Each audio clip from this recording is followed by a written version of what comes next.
Hello, Mayor and Council members. This is Sue Hagener, Administrative Services Director, and today I'm going to give you an overview of rates and fees we have proposed for 2025. As you know, the City undertakes an annual review of all rates and fees as part of the annual budget process, and then we recommend changes to Council. The adoption of the ordinance on an annual basis provides the rates and fees for the next fiscal year, and it helps ensure that the city's costs are reimbursed. And it's also critical to sound financial management. As such, city services that provide a private benefit or serve a limited interest should be supported by fees. This provides the maximum flexibility in the use of general city taxes to meet the cost of services of the broader public interest. In other words, this process is important because general taxes should not subsidize a private benefit or limited interests. At a minimum, the processes and labor required to deliver a particular service are reviewed for changes that would impact fees charged for those services. Some years, detailed cost of service studies are conducted, like a utility rate study or an impact fee study. And this is done to determine the time and supplies required to deliver a particular service, like inspecting a sewer connection. And staff have specifically reviewed these fees for the appropriateness compared to the cost of delivery for 2025. So let's review what our budget development policy has to say about rates and fees. Well, first of all, fees for services that provide a private benefit could recover full cost.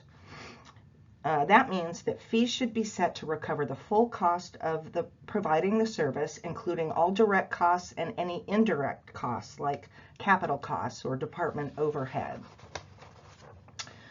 Or services could be subsidized, which means we charge less than the full cost to provide the service, and it results in using general city taxes to subsidize the cost of service. A subsidy must be justified and may be considered if it meets other city interests. We talked a little bit about cost studies. Departments that impose fees for services should periodically prepare and update cost of service studies. These studies may be performed and documented internally, but an external consultant may be required for more complex studies. And finally, exceptions may be made when considering human needs type services for people with limited ability to pay. Okay, now back to the city's proposed rates and fees for 2025. Chapter 3.68 in the Sequim Municipal Code holds all of our fees and charges in one place, and we use the strikeout to reflect changed or deleted fees and underlines to indicate a new or updated fee. And there should also be a corresponding comment from staff explaining the change. Now for 2025, the changes that are being proposed impact debit and credit card transactions, police fines and fees, land use development, building fees and permits, engineering reviews, utility rates, and specifically water-related general facility charges or GFCs. Okay, on to more specifics. So in the Administrative Services Department, the city is charged approximately 3% per debit and credit card transaction that is paid over the phone. So we're updating this fee to reflect the cost to the city only on amounts that exceed $350 per transaction. And we suggest this dollar amount so as not to impact a majority of the transactions processed in this manner. Additionally, when the city converted our payment systems to Tyler Technologies this year, we were contractually obligated to pay certain related fees. That said, no customer paying a utility bill pays any of these fees. The city absorbs the cost, just to make it easier on everyone. But for certain non-utility related transactions, There are other fees and charges that go back to the customer, and the schedule has been updated to reflect these fees.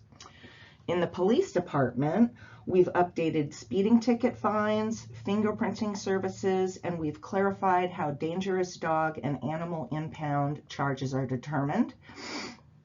In the community development department, staff have updated the hourly rate of staff time. We have also updated some fees to reflect the actual time it takes to perform a particular service at the new hourly rate. And then staff has also provided more clarity on specific services performed by staff. For example, if the service includes mailing of documents.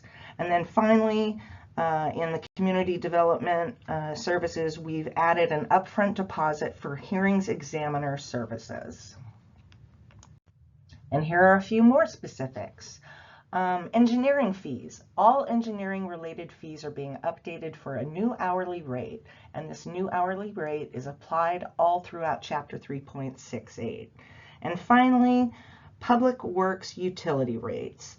All irrigation, water, and sewer rates have been adjusted up by 3%, which is consistent with council direction provided to staff in 2022. This is the third and final year of a 3-year process. And finally, water general facility charges have increased by 0.5%, which is consistent with the 2022 water system plan that was approved by council in September of 2023. And for our utility customers in need, our low income discount continues. This program is consistent with Clallam County PUD's program. It's got no net asset criteria. It's a simplified application process, which makes it less confusing for our customers. So this low income discount program continues for those who qualify in 2025. We currently have 45 customers on the program. So I want to address SQUIM's utility rates a little bit more specifically. Now this is a chart of SQUIM's water and sewer rates over time for a single family resident. And just to familiarize you with the chart, we'll start on the left-hand side.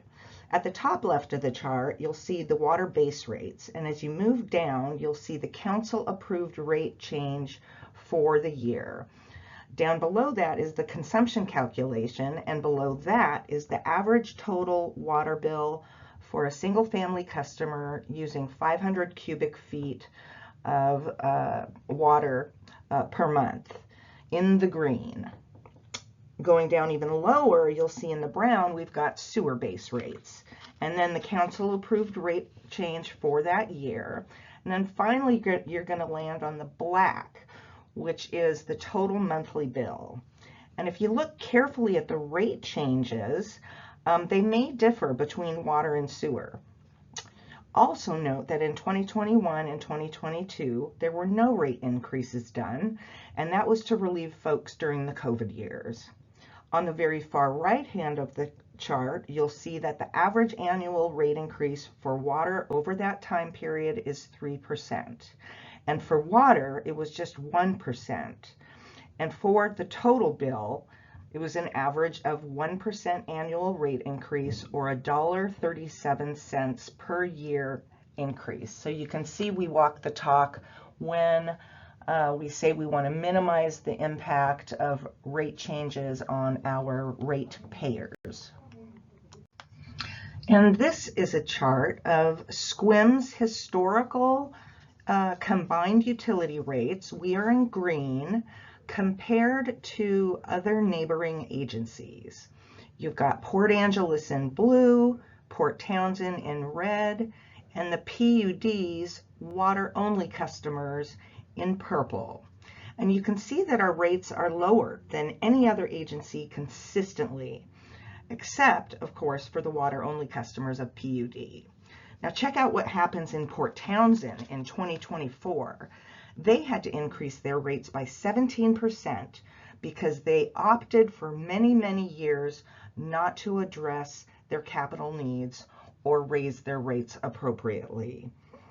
We factor in the daily cost of operations, capital, and debt whenever we look out at our rates.